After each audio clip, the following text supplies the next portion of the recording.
Most bombed hotels in the world, it is now one of the world's most refurbished hotels. And that never stops. We are currently on the verge of completing a £10 million refurbishment of bedrooms and public areas. And I'm glad to say that all our visitors are in nice refurbished bedrooms. I hope you're liking them. This was the vision of my late father and founder of the hotel group, Sir William Hastings. He purchased the Europa as a bombed out shell just before the ceasefires of 1994. And what a risk he took. His vision was to put back the finest hotel in the heart of the city, a beacon of hope and hospitality that Belfast deserved. He has now handed over his very fine legacy onto us, his family. Within the hotel, we have many nods to the past that we will never forget. You will have seen the history wall in the lobby, with stories from its construction in 1971, photos of its dynamic general manager, Harper Brown, who never allowed the hotel to close. The change in name in 1984 to the Forum, because of the infamous reputation the name Europa held across the world, but that didn't last. Right up to the amazing events hosted in the hotel more recently. The BAFTAs, the MTV Awards, the visit of serving US President Bill Clinton and his wife Hillary, who broke all the security rules to make a statement, staying overnight in room 1011, now the Clinton suite. Others looked on us as purveyors of peace. Cyril Ramaphosa, the late Desmond Tutu, the Dalai Lama, they've all made State of the Nation addresses from the Europa. And the list of celebrity visitors to the Europa is the length of Great Victoria Street itself. This hotel has been the beating heart of the city, and its history has mirrored the history of Belfast itself. Its relationship with the press is envied the world over. It appeared in Richard E. Grant's series Hotel Secrets in 2013. David Boyce worked here then. Some, hopefully known to many of you, but some would say he was actually part of the pre-opening team. He's not admitting to it. Since then, he moved to the Northern Ireland Tourist Board. At the turn of the century, he moved to Tourism Ireland. He's been based in Great Britain initially, then he moved to the USA, and now he's responsible for Asia and the Far East. So, David, we thank you for promoting Northern Ireland and Belfast far and wide throughout your career, and thank you for that.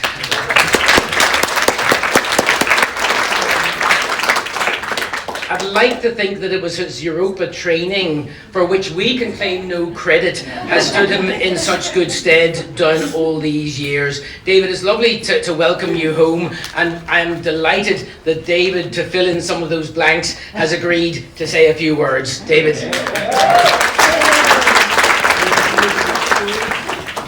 Some good story. Thank you, well, look, ladies and gentlemen, it's obviously for me a privilege to be here tonight. Thank you, Howard and Julie, for inviting me. My life with the Europa began almost 36 years ago, and almost the same time as Martin did. But anyway, he was a lot younger than I was, and still is. But you know, I came here, and it was daunting at the start, because this building has so much lineage and so much had and still has so much lineage and so much going for it in many ways. And one of the things that was amazing about this amazing building, it became my home as well. I lived here for 8.5 years, and sometimes with glass in the windows and sometimes not. But you know, we got over that. And you know, being resident manager as I was at the time, the challenges of that, which I look back on now and think, how did I ever do that? You know, you'd be standing in the lobby at 2 o'clock in the morning, someone on the telephone to reception saying, there's a bomb in the hotel. We have 230 odd people sleeping in the place. What do? Do you actually get them all out? Or do you actually take a risk? But you know what? There was no risk really, because we had a certain procedure in place at that time. You know, if someone had been let go, or maybe a waiter or a room service person or whatever, had been, we're not going to use the word fired, but let go of their employment for whatever reason, they would get home to wherever they were that night, have a few beers. I'm gonna I'm going to get that lot sorted out. There's a bomb in the hotel. Right, and that, we almost made a list each day of anybody who had experienced that. And then we could say to the receptionist, don't worry, it's fine. He's home pissed. It's grand. But those were the days when, I personally, I think, in a really strange way, got inside the head of, the people calling, whether they be terrorists or not. And it was, and I never even thought about this until recently. How did you deal with that? Because it was on your plate. I was here sleeping because of insurance purposes at the time. If you had someone of so-called management, whatever that is, staying in the hotel, it did ease the situation a good deal. So those were the days that when you come through that and then you go into other situations in life, sometimes, I think you go back to those stalwart days where it is decisions that you've made in the past that have saved people's lives in some cases. And thank goodness we had no fatalities in my time. I don't think there ever was anybody actually in the hotel at all through all of that, those bad times. But look, aside from all that, we had fun here, we had journalists, as you heard tonight, and I've seen tonight, many of them stayed in this hotel year after year. We had 7 rooms a night from ITN in this hotel through all that period. BBC were here, CNN, all of them here. And those people made this hotel their home. And the staff here in this property at that time, and indeed today as well, made it their home and went beyond service to make sure they did that. I remember Kate Eddy here, Christian Amanpour. She only came, mind you, when things were heating up like Bloody Sunday celebrations or serious, all serious things, because she wouldn't just come for like a wee bomb. That's how I do know, but that wouldn't be it. But we looked after all these people. Trevor McDonald said tonight that he felt this was his home, and it was. It was their home and my home at the same time, and we did have amazing times. But and my wingman's down there, Martin, who knows a lot of stuff as well. But there are a couple of good stories I really have to share with you. And we had a little night manager here, tall Italian guy. His name was, guess what? Luciano Volpe, right? So Luciano had a wee small, he was a great guy, and his wife Ina, you may remember them, she was, how do I describe that? He's a wee small guy. She was a big, kind of powerful woman with painted nails. So you didn't have to put high heels, obviously. Started work about 11:30 at night and ended the next morning at 7:30 when the shift changed. But one evening, and Luciano did this, was a nose a lot. And I always knew when I looked at Luciano, when he came to me, there was something wrong when he was twitching his nose. So one night, we were at an event, and believe it or not, some of you may know Cool FM, which is a local radio station here, but it was being launched at the Drumkeen Hotel, and I was fortunate enough to be asked to the event by a guy that Judith and all of us know quite well. Jippo Ballantyne was his name, John Paul, and we had a good party and all that stuff. I came back to the hotel, everything was fine, because we were hosting guests here and all of that stuff at the time. But and I got to bed probably about 1 p.m., 1:30 in the morning, and the phone rang, and it was Luciano on the phone. He said, I need to come and see you. And I said, oh, what's wrong? He said, I have to come up. So he came up, knocked the door, and I could see his nose twitching, and I knew immediately that there was something wrong. And he said, Mr. Boyce, you need to come down with me. And I said, what's wrong? He said, just come down and see this. Now, before Howard and the family took this hotel over, the previous owners had built this pink corridor, which we actually nicknamed the Gaza Strip, because apparently the marble came from the Middle East and all that stuff. But that's the kind of fun stuff that the staff would come up with. So anyway, I said it's down and down. He said it's in the Gaza Strip. I said, okay, let's go down. So I go down, and we open the door, and this white Porsche Carrera was sitting at the bottom of the escalator, had been driven through the glass doors, in through the thing, sitting at the bottom of the escalator. And we both looked at each other, and I said, what happened? He said, oh, the room service boy, he drove the car in the window. I said, what? And I remember the registration of this car, it's XIA 555. I'll never forget it. It's embedded in my brain. So I could hear this kind of bang, bang, clatter going on. I said, Jenna, what's going on? We couldn't get past the car because the escalator, you know, the steps come up all the time. So it was pulling the front bumper off the car, or trying to at the time, clap. And it was like, I said, we have to stop this. So neither of us could get up to switch it off. But anyway, he said, I'll go around the other way and get it up. Anyway, so he gets up eventually. But before he got up to go around the building to switch it off from the top, I saw the left-hand indicator lens going up one of the steps to the top. And I thought, that's it, we can do nothing more. Do you know, it was one of those events that, as I say, is embedded in my mind and always will be of my time at the Europa. There were many, many more. But the amazing thing about that was, and we got it all sorted out at the end, and in fact the car was fixed and everything at the end of the day was grand. But the next day, in true Europa fashion, the staff were coming out with things. Mr. Boyce, would you like anything from Vroom service? I hear there's poached eggs on toast today. Or tonight on the table d'hote menu is poached salmon on crude. So those are the kind of things that went on here, and we got through them and we lived through them, and it's been a pleasure to be here. And Martin, have you anything else you want to tell us now tonight? Come on up, here he comes.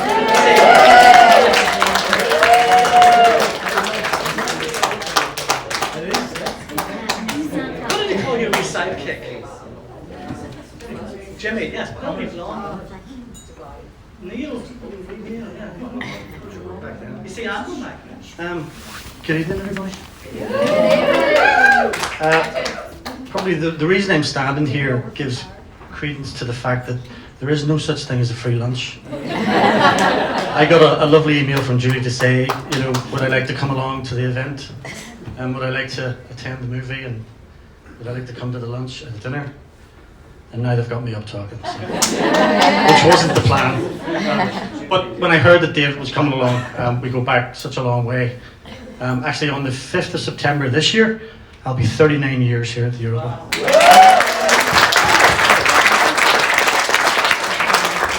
But as David explained, you know, the Porsche thing, if you tell that to anyone, that's incredible. It's an incredible story. But what I came very quickly to understand in the Europa is everything is normal. Expect everything, and everything is normal. And it actually brings me back to a time, David will remember, back in the 80s, I'll go through it very quickly for you. We had the contract for the Kelly Show, which was a big entertainment show, and they had the biggest stars because it was the only show in Northern Ireland, and they had massive stars at it. And of course, the Europa was the place to stay, so we always had the stars here. So I came in one morning, I went to the concierge office as usual about 7:15 to fix my tie and put my uniform on. And I opened the door, and there was a crate in the corner, about 3 foot by 3 foot. And I thought, you know, banquet and the set is up here, they're dumping stuff here as usual. So I started to fix my tie and that, and I heard this rustling noise coming from the crate, and I go, what is going on here? So I walked around to the front of the crate, and there was a mesh on the front, and there, sitting looking at me with the most beautiful brown eyes, was a baby chimpanzee in a nappy. So after 15 minutes of making lovely baby noises to it and having a conversation with it, I continued to get ready. As surreal as that is, with the chimp just sitting looking at me. And I remember I went home that night, and I didn't even say it to Roisin, my wife, because that's just normal Europa. Yeah. You know, if you go into work tomorrow and there's a chimp sitting in the corner in a nappy, you're going to tell people that's just Europa. It's been an amazing 38 years. It's been an incredible 38 years. What I have realised today is I've had the privilege, the pleasure of working with every general manager that the hotel has ever had, from Harper Brown right through to the indomitable Miss McGinn. And my good friend Andy McNeil, who's the new general manager. I've always said the Europa takes a certain personality to take care of it, to look after it, to be general manager of it. James certainly has, of course, and Andy has it in spades. And I know that going forward we're in really, really good hands, and I'm really looking forward to the next few years, Andy. So congratulations, well done.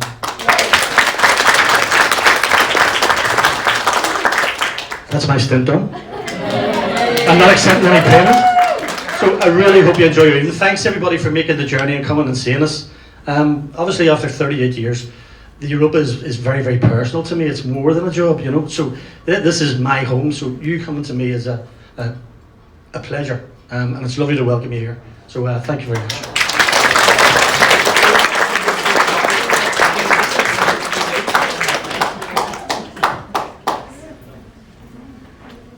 Andy, I think you found a missing talent among some of your staff there. Martin, thank you so very, very much for that.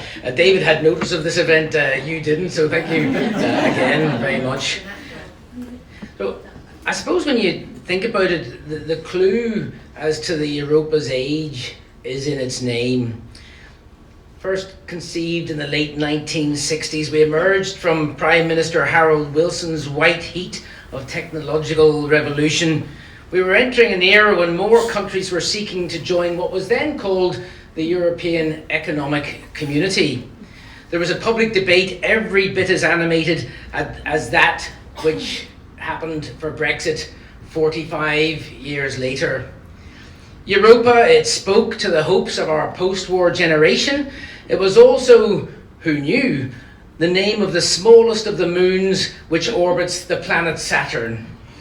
In any event, whilst it's inconceivable that anyone would name a building Europa today, it was designed and built, as we know, before the Troubles, and as our film showed us, a dramatic addition to the Belfast landscape, and in that it replaced the old Grand Central railway station, a leap towards a modern city. It always boasted the finest ballroom in Belfast, and I can remember being at dinner here one night. Ironically, as things turned out, it was the Institution of Structural Engineers annual dinner. No one gave any awards back then, and halfway through the main course we were advised by Albert Gillespie, our Master of Ceremonies, in his red tailcoat, with his immaculately polished vowels, that we should remain seated. However, there had been a bomb scare. So we did as we were told, and we refilled our glasses. And shortly afterwards it was confirmed that the warning was indeed a coded one, so the RUC had advised evacuation. And in an effort to let everyone do this in an orderly fashion, we sat on to allow those more anxious than us to leave first.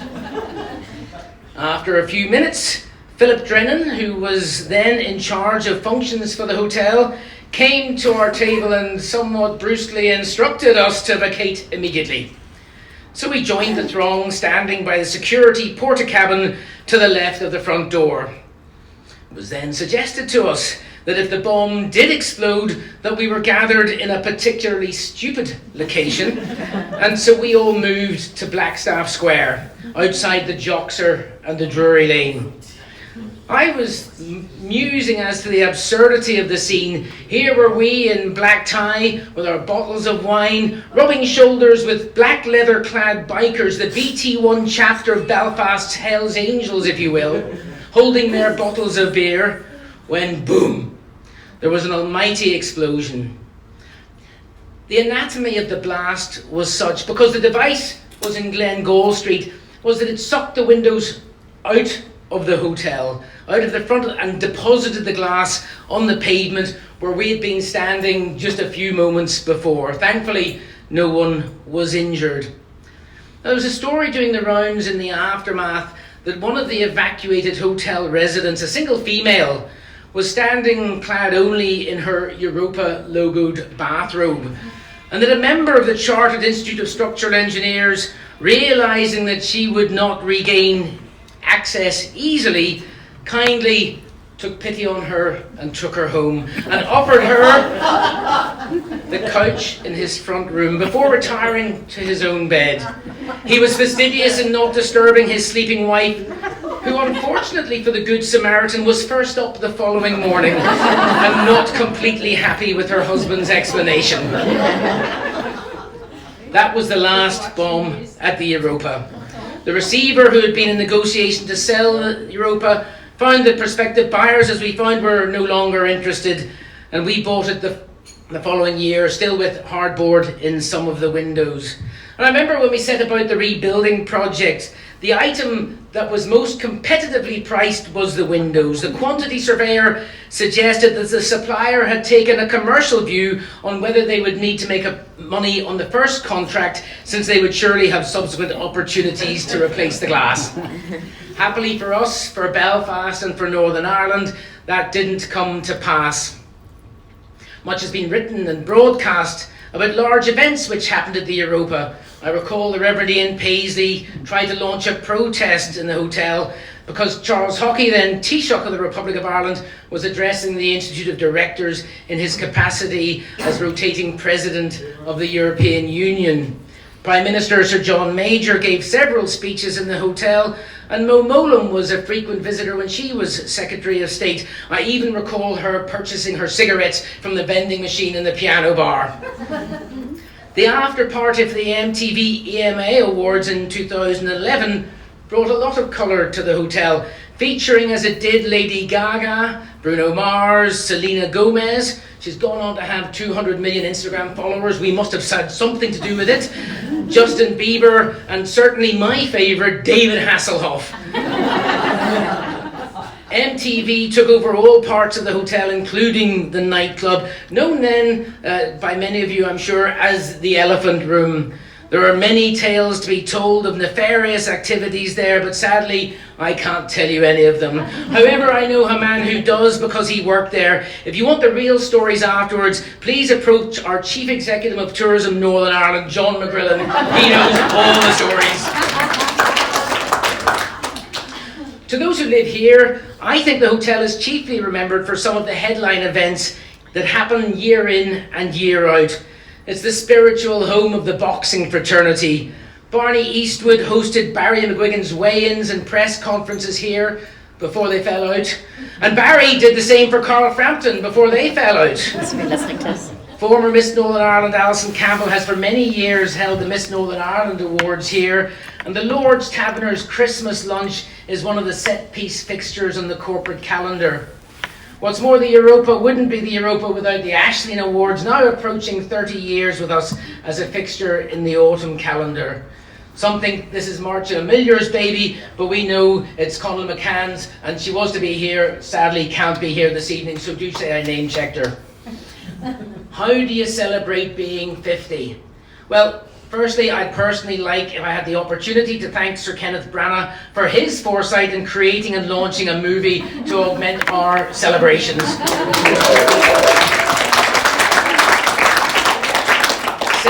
Secondly, we've created in the front hall a small permanent exhibit of the life and times of the Europa Hotel. This was very much Julie's brainchild, and it was brought to fruition with the help of Andrew Todd and his colleagues at Tandem Design. And thirdly, we were aware that if we were building a hotel today, it might not look like the Europa does now. We know that if we're to continue to compete and not to merely rely on past glories, then we need the hotel to look as sharp and as fresh as our more recently constructed competition. So just before lockdown, we began to remodel all of the original 180 bedrooms. These now have completely new bathrooms, air conditioning in the bedrooms. Who knew you'd need air conditioning in Belfast? A true sign of global warming. With wider, comfier beds and full compliance with all the latest electrical, mechanical, environmental and building control regulations. So for those of you staying tonight, I hope you'll appreciate why this has occasioned a reinvestment of £10 million. And for those of you not staying, I hope that you will appreciate that we've also renewed the panels that run down the spine of the building. And in keeping with our 50th anniversary theme, when selecting a colour, we chose gold. Is there anything better? And so now we celebrate the Europa Hotel with Andy McNeil at the helm as our new general manager, following in the illustrious footsteps of Harper Brown, of John O'Carroll, of John Toner, and of James McGinn. We congratulate Kyle Greer as executive head chef and his kitchen brigade for looking after us so well this evening. If the choreography works, he should be standing. No, hold that moment. And all this goes to show how the Europa, at the age of 50, we retain our reputation as the place to stay, to see and be seen in Belfast, not only yesterday and today, but for many tomorrows to come. Thank you very much indeed.